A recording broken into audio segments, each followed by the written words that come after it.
Hello everyone, my name is Christian. Welcome to my hobby blog. Today we are going to do a box set review. This is a series that I was very excited when Criterion announced it. This is a martial arts film series from China, from the amazing director, a very famous one actually, from Hong Kong specifically, named Choi Hak. He is pretty famous in terms of Chinese film. I've heard of him many times before beginning the series, but now that I've seen all of these movies, I feel like I definitely need to explore him more. And before I go on, the series that I'm talking about, of course, is the Once Upon a Time in China box set. And this is the Criterion Collection edition. This is the first box set that has actually put all 6 films together. You have part 1, part 2, all the way up to part 5, and then the final standalone movie called Once Upon a Time in China and America. This is a beefy box set. I mean, it's huge. I love the color scheme on this. I love the spine. I just love the way it looks. It folds out really well too. So when you pull it out, it looks like this. You have the spine still. You have all the different mosaics that you see throughout the series. So you see it opens like this. I may need to back up just a little bit, but it comes with a pretty beefy essay book all about the series, but it comes with 6 discs, 1 for each movie. It looks pretty awesome. One thing I wish I had done before starting this series is read the essay book, because they don't really give any spoilers for any of the movies. They talk about the significance of this series in terms of Chinese identity, and looking at the, I guess, the Western world versus the Eastern in terms of imperialism and the slow, I guess, crawl that Western influence began to have upon China back in the late 19th century, so the late 1800s. And the series takes place all throughout, I guess, this historical period, and follows this main character named Wang Fei Hung, who, if you don't know, was a very famous folk hero from hundreds and hundreds of years ago. And in one of the essays, it talks about the on-screen adaptation of this folk hero in Chinese, I guess, mythology. I don't know if he was a real person or not, but I assume by the fact that he was a folk hero that maybe he's kind of like our or at least the Western world's like King Arthur or Robin Hood or someone like that. But there have been hundreds of movies based off of this character, this figure in history. And one of my favorite movies that I had no idea was actually about this figure is Drunken Master with Jackie Chan. And he portrayed the character before Jet Li did. So this is a mainly Jet Li focused casting, I guess. He does get replaced for movies 4 and 5, which is a shame. But Jet Li, this is where he got his start. These movies really show off his skills, his martial arts skills. There's a lot of wire work going on throughout this series.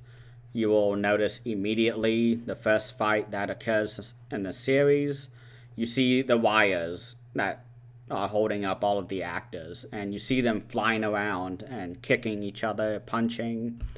Really awesome martial arts. That's one thing that is consistently great, borderline amazing, throughout the entire series, even when Jet Li is not involved. And we have the other actor who is, I wish I'd gotten his name up, but all the fights in this series are absolutely amazing. I really love the fight scenes in this movie or in this movie series, and there are many of them. Some of them occur on pirate ships, some of them on beaches, some of them on in a not ghost town, but like a saloon town of like the old West, like the cowboy era, and that's basically all you really need to know about the series to really enjoy it. I think the first movie especially is the one where you need to know who Wang Fei Hung is, because I had no idea who he was before doing the series, because I'd seen Drunken Master, had no idea that Jackie Chan was portraying this legendary character. But that's all I knew. Well, I didn't even know that until much later. All I knew was that this was one of the first movies that Jet Li was in, Once Upon a Time in China. With that said, we do get Donnie Yen at some point of the series, in movie 2 specifically, and that's one of his first roles too, and he is phenomenal. He plays the antagonist of movie 2, and my god, that movie was just phenomenal from beginning to end. It does not stop, and the final fights between Jet Li and Donnie Yen was magical. It was absolutely magical to witness. I just absolutely love the design of this set. I keep just holding it, like, just walking through the apartment, and just, it's so perfectly balanced in terms of weight. It has amazing artwork. It slides out really well. It's not like the world of Wong Kar-wai, which is another Hong Kong-based director's box set. I think my big issue with that set is how nice the packaging is. But this packaging is just perfect, in my opinion. This is the type of box set that I wish Criterion would stay with, no matter how many movies are in the collection. So, without further ado, I'm going to go into my rankings of all these movies. I just finished the entire series tonight, finally. I have been watching these movies since this box set came out. And I think I got this box set during the November Criterion sale. So for the last 4 months or so, we'll say about 4.5 months, I've been watching these movies slowly, really digesting them, trying not to burn myself out, but I think it was a detriment to me watching it over that long of a period, because you don't really need to know the details from movie to movie. It is very small scale through each movie, but I think it would have kept my interest more had I not taken a couple weeks off per movie. But again, there are 6 movies in this series. The last one is sort of a standalone, separated bit, but I'm going to start with my least favorite. I don't want to say the worst, because all of these are 3 out of 5 and higher for me. None of them were bad, in my opinion. Some I did not gravitate as strongly to. Some of them I just loved for various reasons. But my least favorite one, I think, is definitely number 5. That was the one I saw last week. And that one I really wanted to like. It had everything I wanted. It had our main character, Wang Fei Hung, who is played by somebody else who was actually a on-screen collaborator with Jet Li and went to the same martial arts school as him. And so he was really good at martial arts, but the movie revolves around a pirate crew who is chopping off people's fingers and sending them to various estates, and demanding that they give up the rice to the pirate gang. And I really should have liked this. It had everything going for it. But it was probably the most dry, dull movie I'd seen in this whole series. And the fight scenes are what kept it, really well. And this was the first movie where they really utilized gunplay. And you could really see the influence that this movie had on John Woo with the movies like Hard Boiled, with Bullet to the Head, The Killer, which is my personal favorite. Hard Boiled, I love that movie. Gun Fu is what they call those movies with John Woo and Chow Yun-fat. They are a legendary duo, and this movie, I think, was the first Gun Fu movie around. And aside from the fights, this movie is not that interesting to me. It had everything going for it. I don't know why it didn't work as well. So that's why I have it as my least favorite. So moving on to number 5, my second to last least favorite. I think I got the grammar right there. But my second least favorite movie was number 4. That was the intro movie with the new actor because there were contract issues with Jet Li, and he stepped away. He said, I'm done. I'm not doing this anymore. And he left, and one of his compatriots from the same martial arts school came on and replaced him. And I don't want to say replace because it's really hard to replace Jet Li, but he was really, really good at all the fight scenes. And this movie, he held his own for the most part, but I think the storyline just wasn't that good. They were able to film at the Forbidden City, I believe, which is where the ruling class, or not ruling class, but the ruling emperor ruled from, was the Forbidden City. Nobody was allowed to go in. But they were able to film it there, which was really fun and was great to see actual historical settings being utilized. But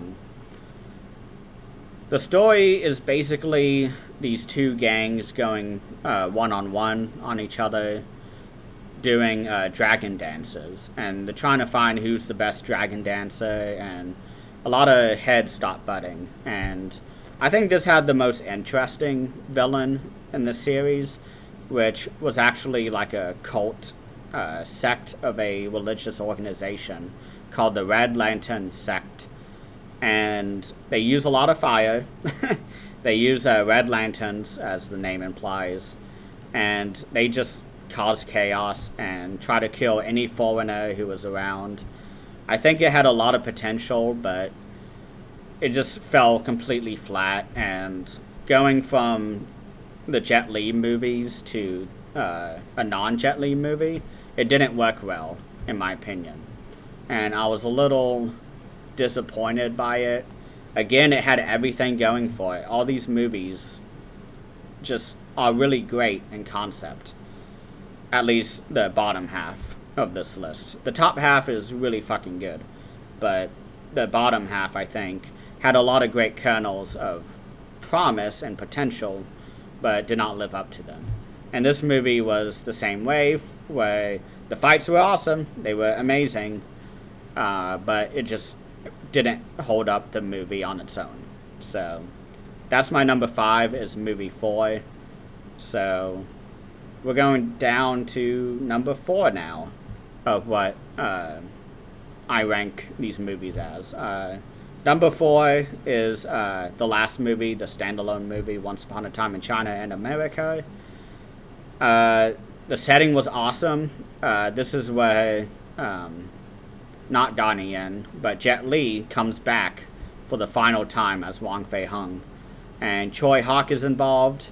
We have the amazing Sammo Hung as the director and also the action choreographer for this movie. So there was a lot going for this movie, and I just watched it, I just finished it, and I enjoyed it a lot. So it's right there at the middle of the series. It's really good, but there's still the pretty uninspired story. It's your typical Western, but this time from the Chinese perspective. and it was a lot better than a lot of mid-tier westerns, in my opinion.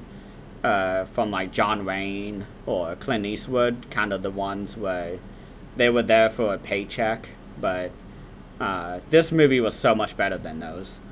Um, Not Donnie Jet Li is back as Wong Fei Hung, which was a total treat. I'm so happy that he came back one last time because he does really well with the character of 13th Aunt, who is his aunt, but it's so disconnected in the family tree that doesn't really matter. And that's kind of the whole joke, is what the essays talked about. She's played by Rosamund Kwan, and she is just absolutely amazing. She's in about all of the movies except number 4, I believe. And that's when they bring in 14th Aunt, who is just as amazing. I don't know who the actress is, but them two together again for one last time for movie 6 was absolutely amazing to see. I'm really happy that the final movie of this set was one where everybody came back. They do rewrite a lot of the different characters that were in 4 and 5 because they still had contracts. And so they came back, but Sammo Hung was like, we are completely changing who they are, what those characters are. And so them in the Wild West, I guess, and being able to, I guess, mix up the formula was really refreshing. But there are some issues with this movie, obviously. The first one is that in the very beginning of the movie, Jet Li bumps his head on a rock when 13th Aunt, Flatfoot, or Clubfoot, I think the character's name is, and the character of So. No, So is someone else. They're all in a carriage, and a couple bandits push them off and into the river, and they fall in. They go into a raging whitewater river, and he bumps his head, and he develops dementia through the entire movie. He doesn't know who he is, and he's getting hints about who he is, but it's not ringing any bells.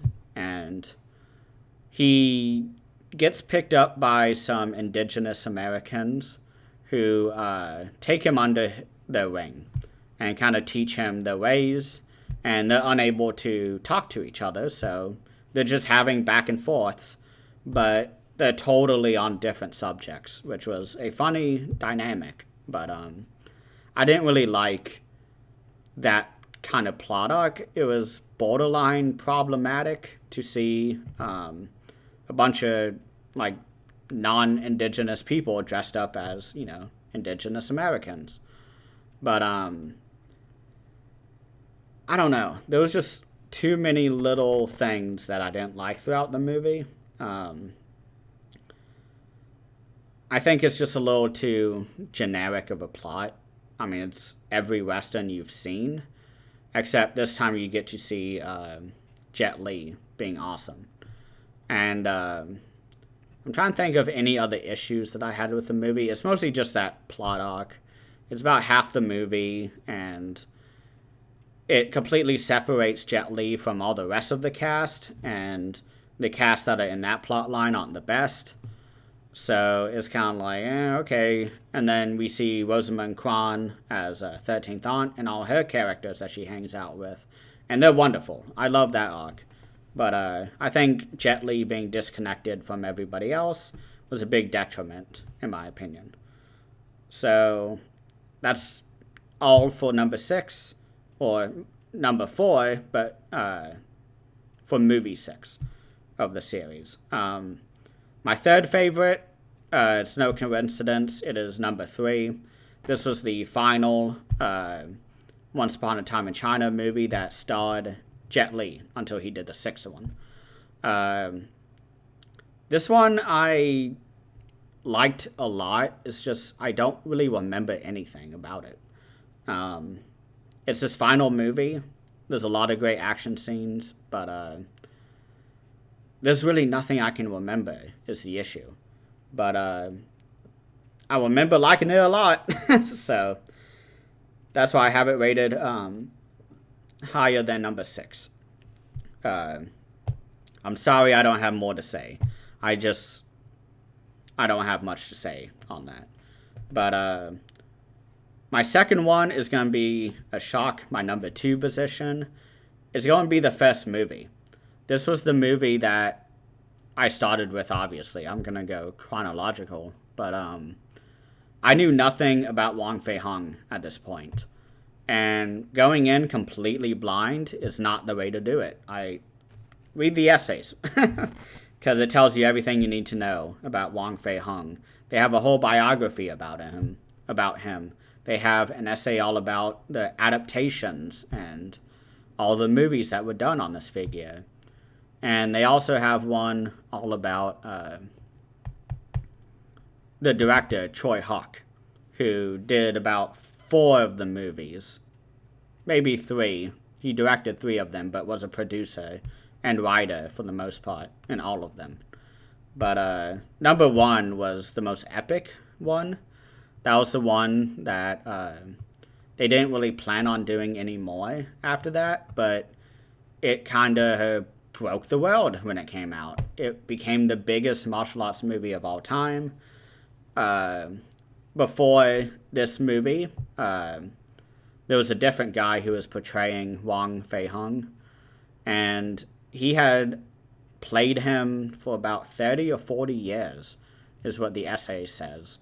And nobody expected an adaptation that would ever live up to that, casting. And Jet Li came in, this guy who nobody knew, and just completely blew the windows out, I guess. But it was after watching this movie that I realized I needed a lot more context, because there's a lot of historical significance going on in this movie, a lot of study of Chinese identity going on, and about diaspora at kind of longing for the homeland and seeing our characters trying to find themselves in a rapidly changing world. And I didn't understand any of that during the first movie, because I just don't know about, all of that. Chinese identity, diaspora, all of that. And this is why it's really important to read the essays first so you can fully appreciate it. I think when I rewatch this, I'm going to love it way more. Because after watching this, it was around the time when fellow YouTuber Daisuke Beppu was doing his review series, and he was going movie by movie. He goes really in depth, a lot more than I do. So he had released his review of the first movie, and I watched it immediately because I was like, I'm missing so much. I need to find out who this guy is. And watching his review on it told me a lot, and that's when I really became a lot more excited to watch the movies. And so number 1 is just absolutely amazing. The first movie is so colorful, has a lot of great martial arts. There's a great sequence with ladders, I believe, where there's like 10 ladders stacking on top of each other all around a room. And they are jumping from one ladder to the other, obviously on wires, because it's gravity defying what they're able to do. But it's still very fun to watch. Very athletic. It makes me wish I could do all of that. Just kick off a wall and go soaring, 30 feet one way. But that's number 2 of the ranking. So what's left? My favorite one, of course, is number 2. I talked about it a little bit already. This is where Donnie Yen is the antagonist, and he's going against Jet Li, and they keep running into each other, but they never fight until the final fight that lasts about 10 minutes. They are going up and down piers, hallways, literally up and down ceiling, or not ceilings, but houses and floors and all of that. This movie was an absolute joy. I did not feel bored 1 second of this movie, and it was so fun to see Donnie Yen as an antagonist because I know him as Ip Man, which is an amazing series, by the way. I'll probably never do a review on them, but this is my time to say go watch it. You'll really enjoy it. But that's how I know Donnie Yen. Those movies were made about 30 years after this, so it's really fun to see a much younger Donnie Yen who is a lot more quick, who's a lot more athletic, although he is very well built nowadays. But there is a difference when watching this movie from 30 years ago. But everything with Donnie Yen is absolutely amazing. The drama is a lot more dramatic, I guess, is the only way to say it. But I really enjoyed the storyline in this movie. I can't remember off the top of my head, but I do remember that everything in this movie just really worked well, in my opinion. So that's my number one. I'm kind of realizing how simplistic I'm kind of explaining the series, and I'm kind of out of my depth because there is a lot going on in the series. I understand now why Daisuke had about an hour and a half per movie, and talking about each supplement, each audio commentary, each dubbing. I remember for the first movie, there's a pretty famous, not famous, but there's a pretty well talked about debate in terms of which dubbing to use, because there's 3 or 4 different dubbings, 2 English and 2 Chinese, with subtitles, of course. But I did the one that used the on-screen microphones, I think, where it sounded a lot more natural. The dubbing where they recorded it after the fact is not that good, and it doesn't have the charm like Italian movies. So be aware of that. I think no matter what, it will still be a great movie. But one final point, which I should have done at the beginning, but this is the only set out there that has all of the movies together. Eureka has the first 3 movies. 88 Films, I think, just has the first movie. But Criterion went ahead and just did them all. And I think that's really good. And that's what makes the set way better, in my opinion, than the others. I haven't seen the other ones, and I haven't really delved deep into any of these formats. But for me, if it has the entire series and treats them all with great care that Criterion usually does, then I'm happy. That automatically wins in my book. One thing I always complain about, which is a very tiny nitpick on Criterion, but they did not put in the final Zatoichi film in the Zatoichi box set. And it still irks me to this day because the Zatoichi is near impossible to find outside of that box set. And it really upsets me that they didn't package in the final movie with oh my gosh, what is his name? I can usually remember his name really well. Oh my gosh. I can't remember, but it's a shame they didn't use his final movie as the character Zatoichi. And I just realized his name is Shintaro Katsu. He's absolutely amazing in that series. And I hope somebody someday releases the TV show. There are 100 episodes of that show. But that's my nitpick on Criterion. And they did very amazing with this box set. I love the essays. I read them after watching the 5th movie just to kind of revigorate myself in terms of for the final movie to really finish it off with a bang.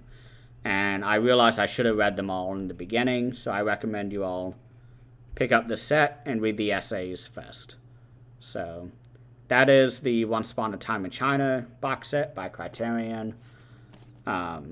This was a really great journey for me. Even if I didn't like some of the movies all that much, they are still very, very well done. I can't wait to rewatch them now because I think I have enough context now to fully appreciate this series. So that is all for today. Thank you all for watching. Please make sure to comment what you think about the series if you've seen it. If not, let me know what you think of my review. Don't forget that my 1-year anniversary live stream is coming in 2 days on March 3rd. So today is March 1st that I'm recording. So I can't wait to see you all there. And thank you all for an amazing 1 year. It's kind of fun to finish it off with a massive set like this. So thank you again, and have a wonderful day.